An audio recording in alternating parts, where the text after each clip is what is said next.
Welcome back to another Wingin' It Wednesday. I'm Stacy. And I'm Tom. We're RV Texas, y'all.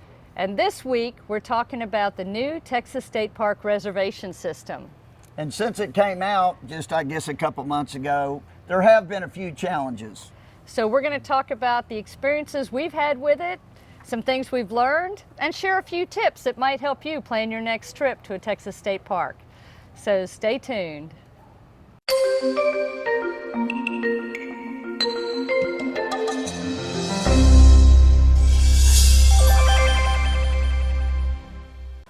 Okay, before we get started, let me just say if you're new to the channel and you haven't subscribed yet, thanks for joining us. We're glad you found us. Yeah. We post videos on YouTube every Wednesday for Wingin' It Wednesday and every Sunday or more travel vlog style videos.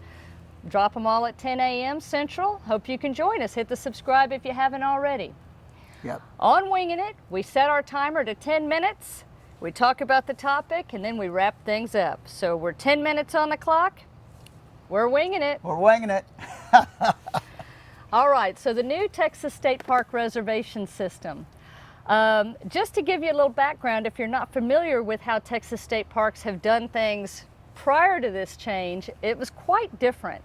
You could book a reservation online, but really it was kind of a cross between booking a reservation and a first come first served system, because while you could pick a park, you could tell it, you could choose something that was 30 amp or 50 amp. You could put in the size of your RV and it would show you what was available that it felt like you could fit in. It didn't give you site-specific information, and you could not select a specific campsite. You couldn't do that until you actually arrived at the park traditionally. So they've recently implemented this new system. It's been under development now for several years, and it's finally live, and that's super exciting. And what it does is it allows you to select and reserve a specific campsite at the park that you're going to. For the number of days, and obviously, if it's available and what's available. That's Right. what I like, is when you pull up a certain park, what they ask you the dimensions of your rig and everything, so you find out what's available right up front. Yep. Or if anything is available.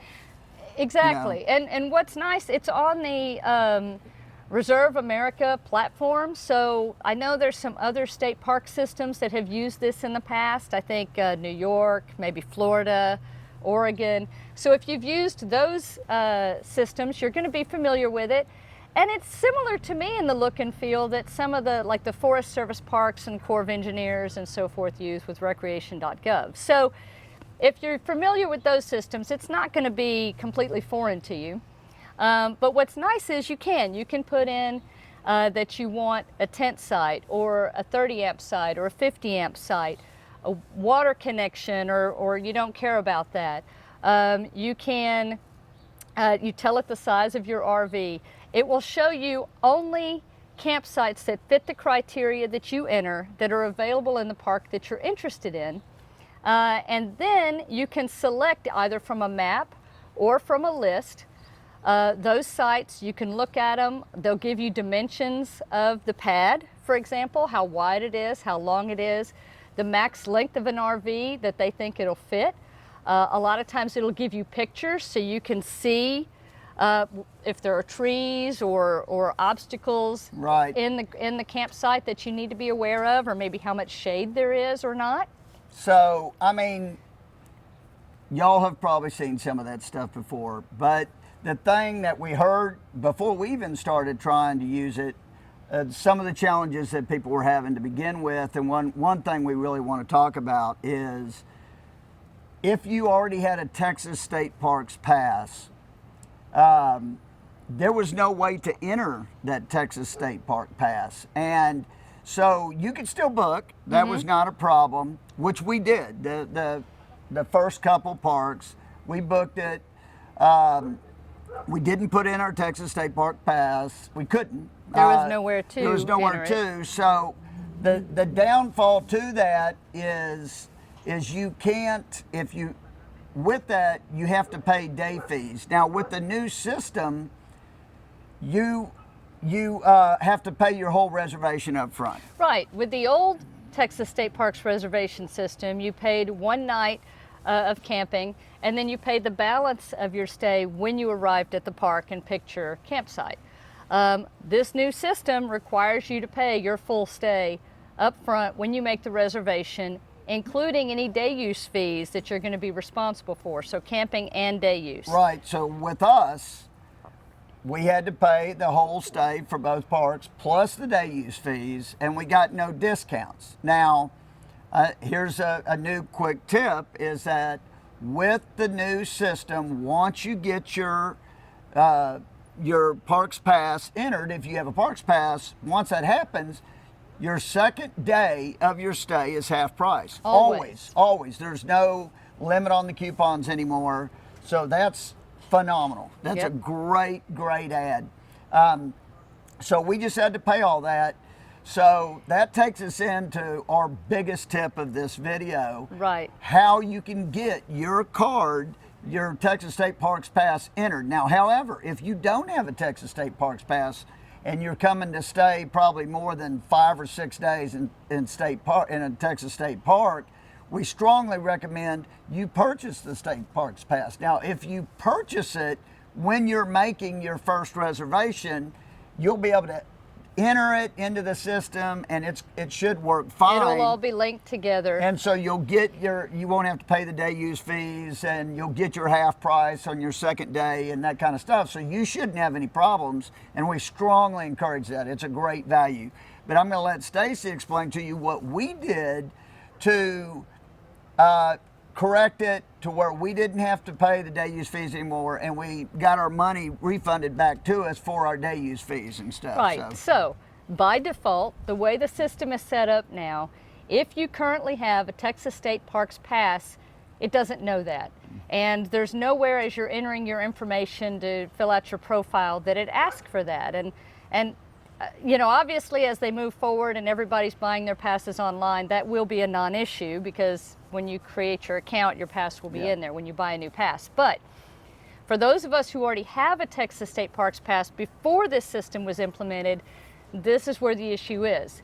What we did on our first couple of reservations that we made, and we realized it was charging us full freight, it was charging us day use fees, it was charging us our full rate for our second night of camping.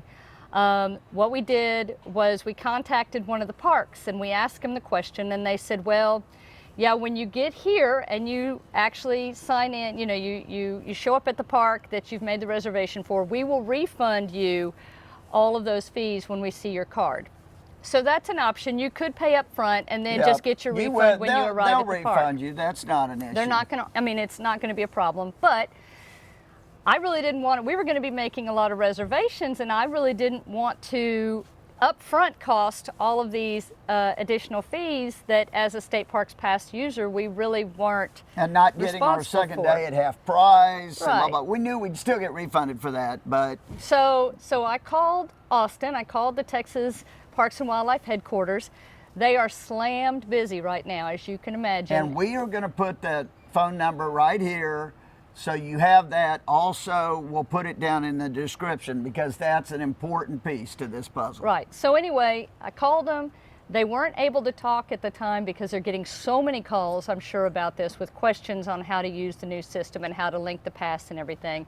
But you can leave your information and schedule a time for them to call you back if you can't get a hold of a person right then when you call. Schedule? Will they really call you back? They did call me back. They Actually, sure did. They called me back right at the time that I scheduled for. And the lady was really nice. I explained to her what I was trying to do. She totally understood. And basically what they do is, the problem is you're already in the system as a Texas State Parks Pass holder, but you don't have access to that account to fill out a profile or anything. So it is living separately on their system than your reservation account. And they have to link those two together, and that is taking a little bit of time once you request it. So what I suggest is, even if you're not ready to make a reservation right now, call the headquarters at Texas Parks and Wildlife, request to have your Parks Pass connected to your reservation account system. Well, first you got to get a reservation to get a call back. That's the first thing you got to do, because when you call, you're not going to talk to a live person. It depends. It might well, get better. If you get through, that's great. Yeah. But if you don't, hey, don't worry about it. Set that reservation so they will call you, because they do call you back. Yeah, it was great. And on that, once they call you back, then... So you just tell them, and you need to have your park pass with you, because it has a number on the back, and that's how they can find you and connect it all up. They put it in their system and request it to be connected. It doesn't happen right away. So she told me it's normally taking about 2 weeks for those two things to connect in their system, because they have such a huge backlog that they're trying to work through right now. So it's good to go ahead and do it, so that when you're ready to make your reservations, that's already taken care of and you don't have to worry about it. The great thing is she was able to refund our day use fees and our half price on second night of camping for the 2 reservations we had made right away while I was on the phone with her. So I didn't have to wait till I got to the parks to do it. That was nice. And she put us in the system to have those changes made. Our changes have been completed now. And whoop, oh, look there's at her. our How timer. perfect is that? My gosh. And so now we are not having, when we make a reservation, it works smooth as butter. It's awesome. We don't have any day use fees or our second night of camping. It takes that money off, gives us the discounts right away. Yeah, that's awesome. So anyway, that's it. If you have any other questions, feel free to ask them in the comments. Hope this has been helpful. If it was helpful, or you liked the video, hit like. And share it with your friends who you think might be interested. We also have another State Parks Pass video that we did a year or 2 ago that we'll link to, that'll tell you more information about the pass. And until next time, y'all, keep on winging it. Safe travels. And happy camping. Bye. Bye.